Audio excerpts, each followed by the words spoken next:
Joining Gavin Fenter ahead of racing on Friday, and he'll be giving a quick rundown on the Tara LAING runners that will step out. Royal Venus will be the first horse to run, and she'll step out in race 2. Yeah, last run was a little bit disappointing. She would be much better in a maiden handicap. She could run a place, but she'd be better, as I said, in a maiden handicap. We move to race 3, where we'll see Pedro, and he put his penultimate behind him and ran an improved race in his last start. Very open race. You've got to load up here for your pick 6, your PA, but he's definitely in with a shot, but an open race. In race 4, waiting for summer, obviously that last run, a bit of an unfortunate episode there, and glad both him and Matthew Thackeray were all right. But if you look at his penultimate, that was a decent run, and on that type of effort he can feature here. He can if we stay on the grass, but this is a little bit early. I can't see us racing on the grass. I think we're going to race on the poly. There's no doubt in my mind we race on the poly. I'll be surprised if we do race on the grass. And if we move to the poly, he's a much better horse on the grass. He could run into the money on the grass, and the poly a smaller chance. In race 7, a Stolen Kiss will run. The 1,000 will probably be a little bit sharp for her, but Gav, she's in steady form.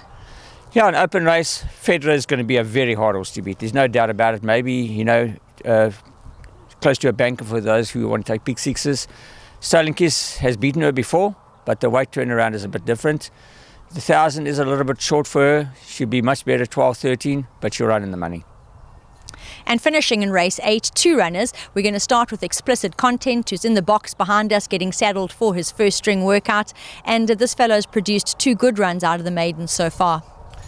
Yeah, things didn't quite go his way last time out, but we're expecting a much better run this time. This is also a very open race. If you're going to play a pick 6 PA, load this field.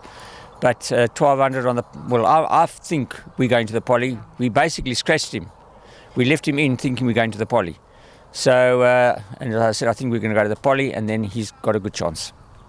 And Joyous Jubilee will join him. This fellow looks to be starting to feel the effects of a merit rating drop, and he is on the improve.